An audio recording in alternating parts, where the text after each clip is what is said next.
Bonjour à tous, je m'appelle Mathieu et bienvenue sur ma chaîne. Aujourd'hui on se lance dans la fabrication d'un projet qu'on voulait faire depuis longtemps, puisqu'on va fabriquer un patator. Je vais vous montrer très rapidement comment on l'a construit et on va enchaîner tout de suite avec les essais et les vidéos au ralenti. J'espère que vous êtes prêts, c'est parti!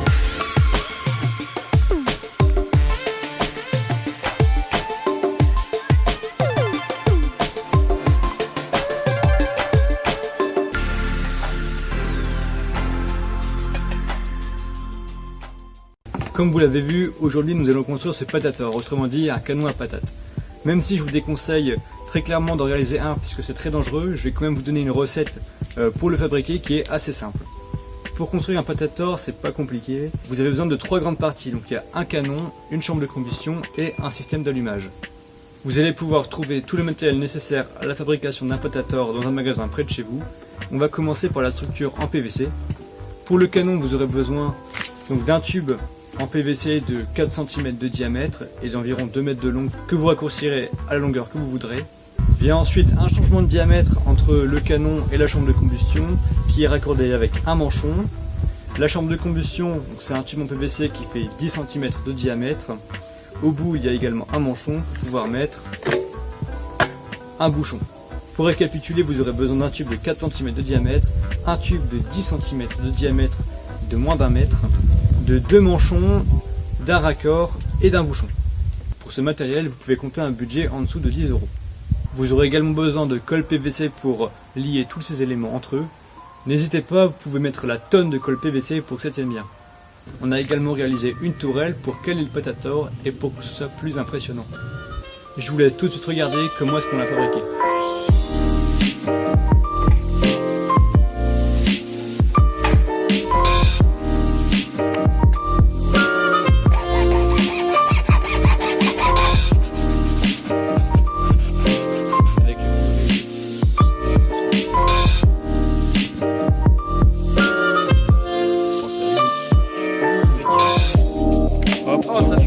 On met la colle PVC. Droit comme ça d'un coup. C'est bon. Ah, c'est un beau bestiau. Hein. Oh, il est beau. Hein.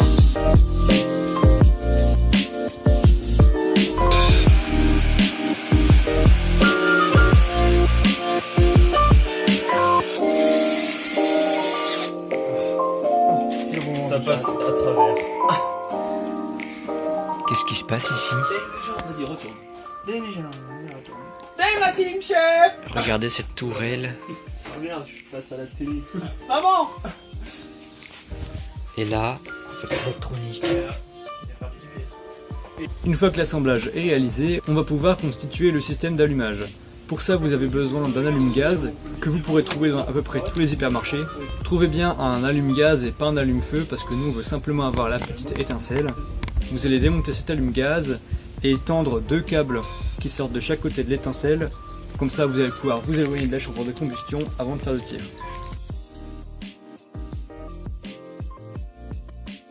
Pour créer l'étincelle à l'intérieur de la chambre de combustion, vous allez mettre 2 vis à angle droit et les visser jusqu'à l'intérieur et leur laisser un petit écart entre les 2 pointes. C'est bien. Voilà, c'est bon, stop. Vous reliez ça au système d'allumage à distance et vous pourrez ainsi faire feu en toute sécurité.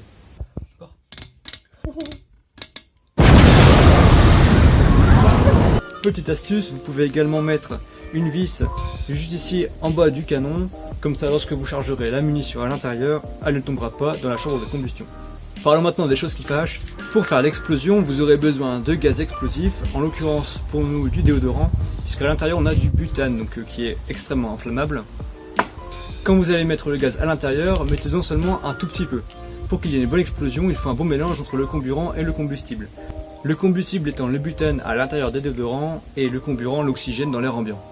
Ça, ce sera à vous de tester. Vous pouvez faire des tests à blanc, donc vous ne chargez pas le canon, vous mettez un tout petit peu de gaz, vous ne fermez pas le bouchon, vous faites feu et vous aurez une petite flamme qui sortira de la chambre de combustion et en fonction de votre mélange, vous aurez une flamme plus ou moins grosse. Séduction. Je suis tout rouge. Le plus souvent, si vous n'avez pas d'explosion, c'est que vous avez mis trop de déodorant à l'intérieur de la chambre. Maintenant pour les munitions, vous pouvez utiliser des pommes de terre, donc c'est un peu la classique, vous prenez une pomme de terre, vous prenez un petit bout de tube pour faire la munition à l'intérieur de la patate, vous enfoncez la patate tout le long du canon et une fois que c'est bon, vous pouvez mettre le gaz et faire partir l'explosion. Pensez également à prendre un long bâton pour pouvoir enfoncer la patate jusqu'au bout du canon. Nous on a également utilisé des bouts de bois qui rentraient pile dans le canon, comme ça on avait un bon impact et on a pu faire des bonnes vidéos. Avant de faire feu, vérifiez qu'il n'y a personne à l'avant ni à l'arrière du canon, puisqu'on a remarqué que déjà notre bouchon a sauté 2 fois de suite, donc c'est une partie qui est vraiment sensible. D'ailleurs on le voit très bien sur une de nos vidéos qu'on vous montrera. Je vous laisse regarder les premiers tirs dans mon jardin. T'es nul à chier. Ah, vas-y, mets-toi de plus loin. Par contre l'humidité là...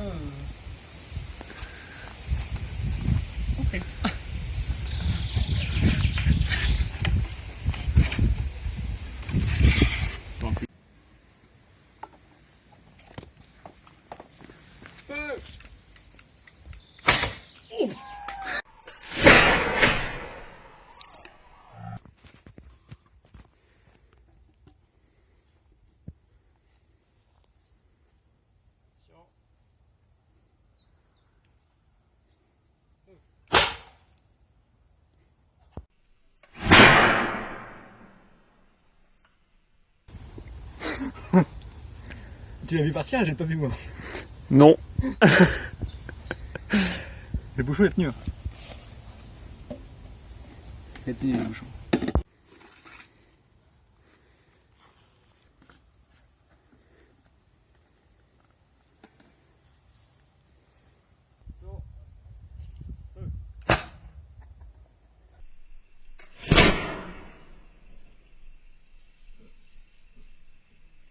Je trouve ça impressionnant de voir le recul du patator lorsqu'on fait le tir.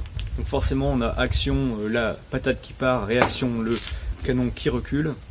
Bien sûr on ne va pas se limiter à des petits tirs, on va aussi exploser par exemple une planche, une tuile ou un bidon. On a des amis qui avaient également fabriqué leur patator et comme ça on a pu comparer un petit peu leur puissance. Le problème c'est que le nôtre a explosé directement mais le leur a tenu plus longtemps.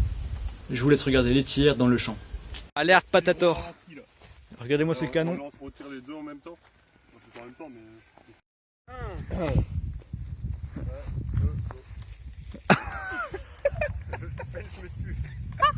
J'ai reculé.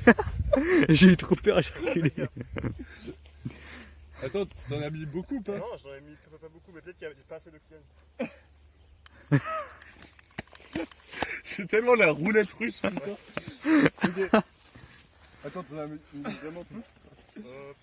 Mais du séduction ça marche bien. Ah oui, mais en vrai, il y a tellement moyen que ce soit plus puissant celui-là. Séduction. Sélection.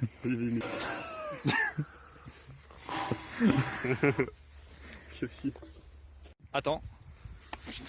Vas-y. C'est bon. J'espère vraiment que, en fait, c'est pas le pchit qui est aussi puissant. Feu. Oh putain. Oh, j'ai senti. Ok, séduction, c'est bien. C'est de ouf le pchit. Hein. Séduction. C'est une pub, on va dans ce coup. Marc repère. On va sur ce coup.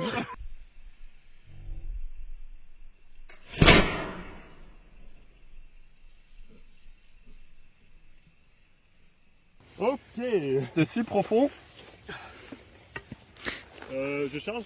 Si tu peux, tire là. Tu peux se tirer comme ça.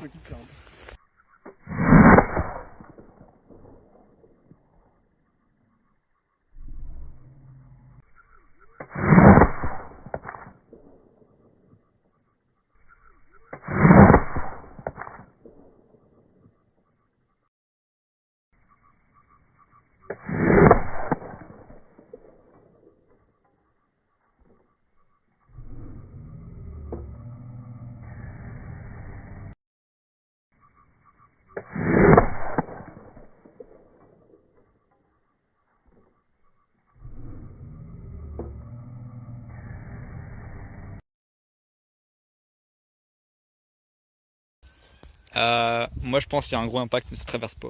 Attends, là on n'est pas. Ouais, déformation plastique. Attention, je charge. Le bidon il va voler mais il va pas y avoir d'impact. Ouais.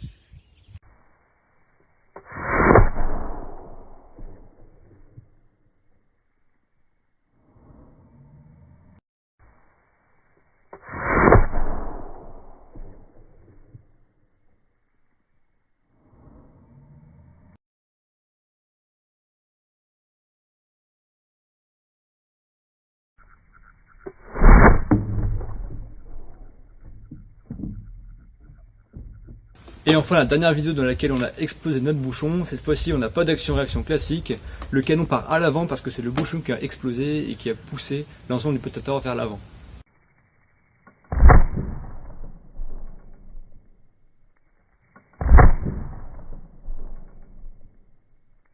D'ailleurs on voit très bien sur cette vidéo que le bouchon fléchit énormément avec l'explosion.